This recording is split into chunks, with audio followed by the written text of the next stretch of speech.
کا یہ ہاتھ میری بیوی کی امانت ہے، یہ صرف اسی کو چھو سکتا ہے اور کسی کو نہیں چھو سکتا۔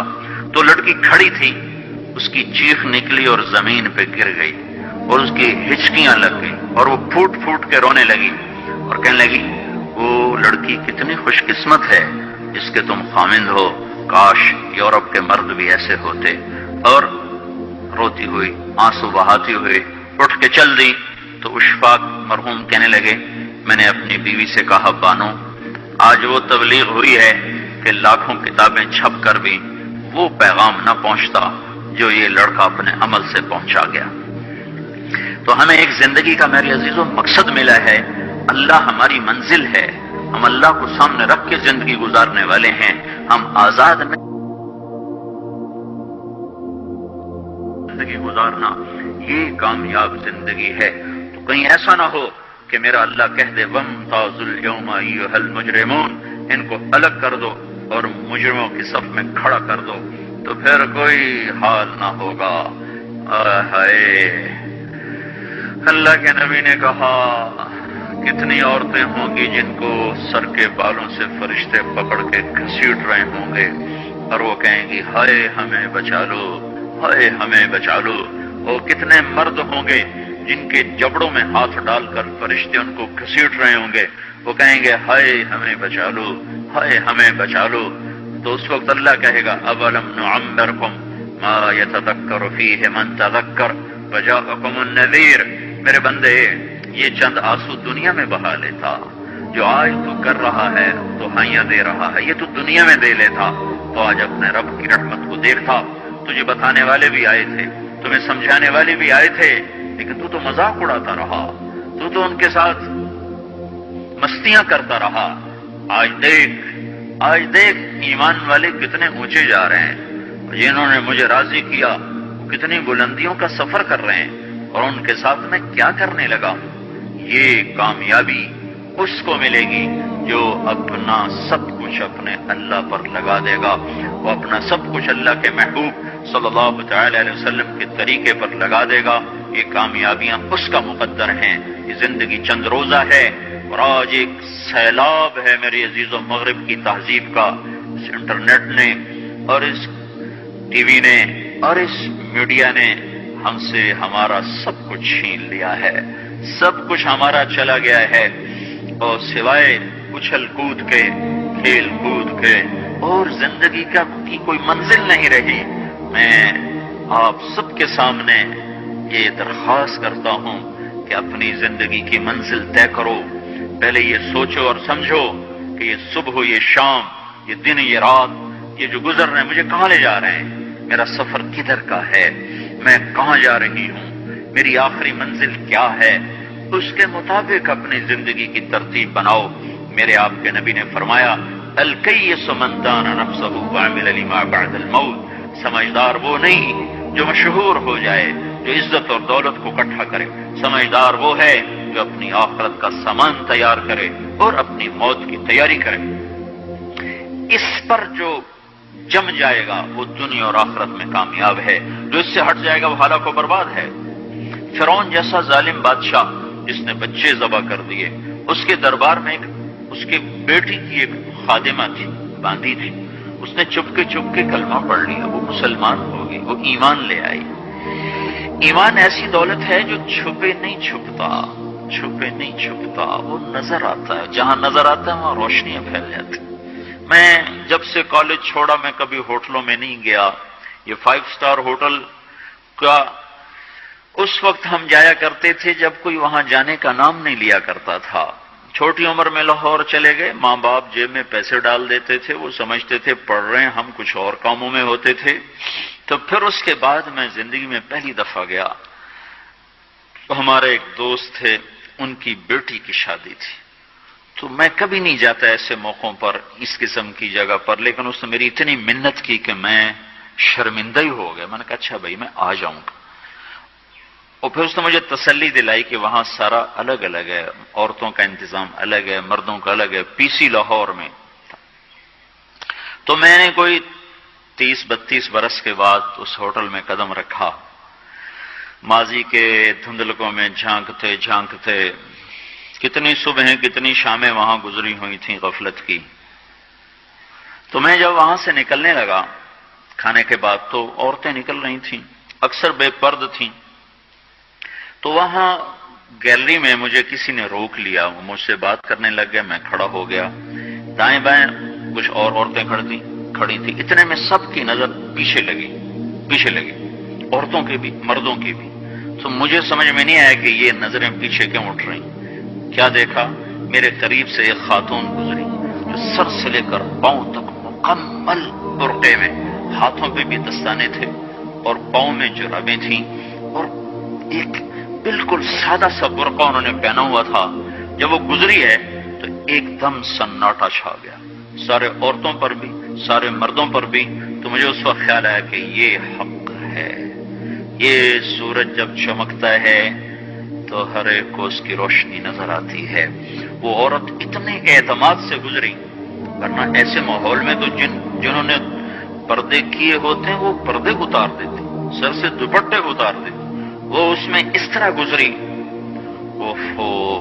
سب کی نظریں شرم و حیا سے جھک گئیں. وہ عورتیں جن کے دوپٹے کہیں جا رہے تھے ان کی بھی نظریں شرم و حیا کی وجہ سے جھک گئیں. یہ مسلمان عورت کی پہچان ہے، یہ فاطمہ کی بیٹی ہے، یہ خدیجہ کی بیٹی ہے. یہ مغرب کی ننگی بیٹی نہیں ہے کہ جہاں ماں بیٹی کا تصور ختم کر دیا گیا ہے. اب وہ گندگی ہماری طرف پھینکنا چاہتے ہیں، وہ ہمیں یہ گند چاٹنے پر لگانا چاہتے ہیں. اور ہم اللہ کی محنت کر رہے ہیں، یا اللہ تو اس نظام کو توڑ دے. ہماری تو بے بسی ہے. ہماری بیٹیوں کے سر سے دوپٹے اتر گئے، کپڑے مختصر ہو گئے. عجب حال ہے. حیا پتہ نہیں کہاں ہی روٹ کے چلا گیا، نظر ہی نہیں آتا. پہاڑوں میں جا کے بھی ڈھونڈا، وہاں بھی نہیں ملا. صحراؤں میں گئے، دریاؤں میں گئے، کہیں نہیں ملا. کبھی ایک صفت ہوا کرتی تھی، آج پتہ نہیں کہاں سے ملے گی، کس بازار سے ملے گی. وہ منڈیاں ہی بند ہو گئیں.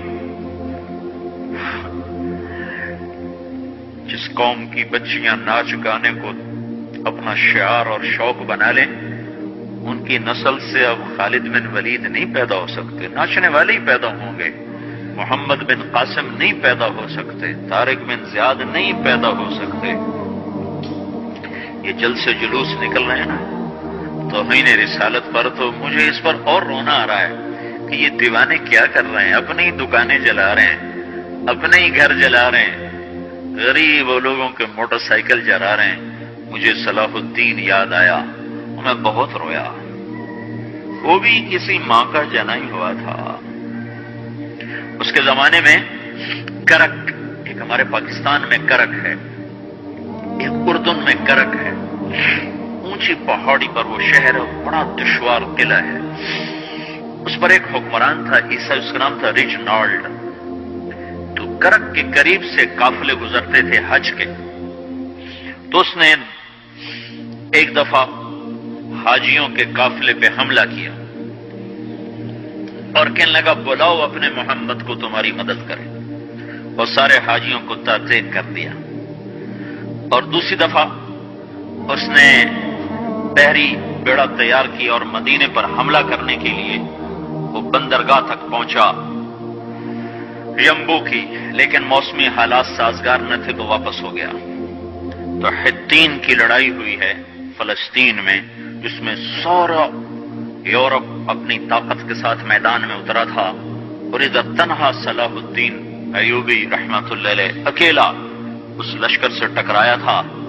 اور انہیں اس میں ساری رومن امپائر کو شکست ہوئی تھی. تو بڑے بڑے بادشاہ اس میں گرفتار ہوئے. تو اس میں ریجنالڈ بھی گرفتار ہو کے آیا. تو کوئی 12 بادشاہ تھے ریاستوں کے جو سامنے اس کے پیش کیے گئے. تو پیاس کی شدت سے سب کا برا حال تھا. تو صلاح الدین نے سب کو پانی پیش کیا، ریجنالڈ کو نہیں پیش کیا. تو یروشلم کا جو بادشاہ تھا ہمفرے، اس نے اپنا پانی بچا کے اس کو دیا. تو صلاح الدین نے کہا یہ پانی تو دے رہا ہے، میں نہیں دے رہا ہوں. اسلام میں یہ ہے جب کسی کو پانی پلا دو تو اس پہ تم ہاتھ نہیں اٹھا سکتے، یہ امن کی نشانی ہے. تو صلاح الدین نے فوراً اسے کہا یہ پانی تو نے دیا، میں نے نہیں دیا.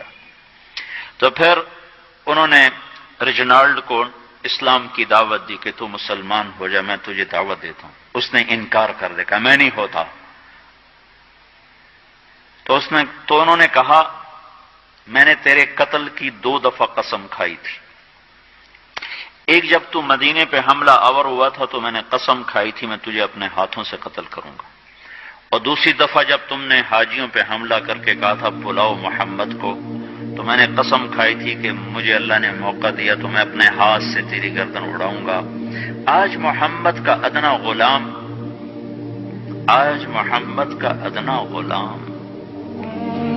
تیری اس بات پر یہ فریضہ ادا کرنے کے لیے آ رہا ہے، اور اپنی تلوار سے اس کی گردن اڑائی، وہ پیچھے لٹک گئی، پوری نہیں اڑی، پیچھے لٹک گئی۔ خوفناک منظر بن گیا، تو سارے بادشاہوں پہ کپ کپی طاری ہو گئی۔ تو صلاح الدین فرمانے لگے ہمارے مذہب میں یہ نہیں ہے، بادشاہوں کے ساتھ ہم بادشاہوں جیسا ہی سلوک کرتے ہیں، پر یہ حدود سے آگے چلا گیا تھا۔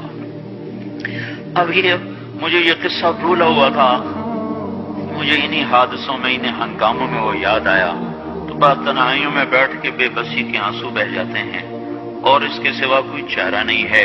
ہماری ساری نسل موسیقی میں ڈوب چکی ہے، جو بدن سرتال پہ تھرکتے ہوں، جو بدن موسیقی کے اوپر ہلتے ہوں، رقص میں آتے ہوں، ان پہ کانٹے ہی اگیں گے، ان پہ صلاح الدین کا پھول نہیں اگ سکتا، ان میں محمد بن قاسم کے پھول نہیں اگ سکتے۔ پانچ ہو گئی ہے ہماری نسل، اور یہ یورپ کا سحر ہے جو چل گیا ہے، ہماری بے بسی ہے، ہماری بے بسی ہے۔ میں تو بس منت ہی کروں گا اپنے آپ کو پہچانوں، اپنی ہستی حیثیت کو پہچانو، اپنی نسبت بدلو۔ تمہاری نسبت یورپ کے ساتھ ہو کے اگر موت آئی بے قیمت ہو جائیں گے، اگر مدینے والے کی نسبت مل گئی تو حضرت فاطمہ کے دائیں بائیں تمہیں بھی کھڑا کر دیا جائے گا، حضرت خدیجہ کے دائیں بائیں تمہیں بھی کھڑا کر دیا جائے گا۔ چند دن ہیں، صبر کر لو، گھٹ گھٹ کے مر جانا ہی بیٹیوں کی روایت ہے۔ مشرق کی بیٹی اس نے گھٹ گھٹ کے مرنا ہی سیکھا ہے۔ ہاں، یہ آزادی، یہ آوارگی، یہ مغرب کی عورت کا خاصہ ہے، اور 18ویں صدی تک مغرب میں بھی کوئی عورت ایسے ننگی نہ تھی، اور گھر کی زندگی تھی۔ 1792 میں لندن میں ایک عورت تھی میری والسٹون کرافٹ، اس نے آزادی نسواں پر سب سے پہلے کتاب لکھی تھی کہ عورتوں کو آزاد کیا جائے۔ اس آزادی کا زہر ہے جو آج بھرا ہوا ہے۔ پھر اسی لندن میں 1792 1998 200 سال گزرے کہ اسی انگلینڈ کا سروے کیا گیا، عورتوں سے پوچھا گیا تم گھریلو خاتون بن کے رہنا چاہتی ہو جو اسی طرح جیسے آج زندگی ہے؟ 98% عورتوں نے کہا ہم گھر کی خاتون بن کے رہنا چاہتی ہیں، لیکن ہمیں خامند میسر نہیں ہے، ہمیں بوائے فرینڈ ملتے ہیں جو ٹیشو پیپر کی طرح مسل کے ہمیں پھینک دیتے ہیں۔ تو اس غلاظت کا انہیں بھی پتہ چل چکا ہے، لیکن اب وہ نکل نہیں سکتے۔ جو نکالنے والے تھے وہ خود اس پر ریچھ گئے۔ نکالنا ہم نے تھا، ایمان والوں نے، ہم خود اس زندگی پر ریچھ گئے ہیں۔ اپنے آپ کو نکالو اس دلدل سے۔ ہماری بیٹی کی عزت یہ نہیں ہے کہ وہ زینت محفل بن کے بیٹھی ہو، ہماری بیٹی کی عزت یہ ہے کہ اس کا ناخن بھی نظر نہ آئے۔ ہماری معراج یہ نہیں ہے کہ وہ اسٹیج پہ ناچ رہی ہو، ہماری معراج یہ ہے کہ وہ رات کی تنہائی میں قرآن کے سامنے بیٹھ کے رو رہی ہو۔ مجھے یاد ہے بچپن میں ہم چھوٹے چھوٹے تھے، ہمارے باپ ہمیں زبردستی مسجد لے جایا کرتے تھے، تو گھر گھر سے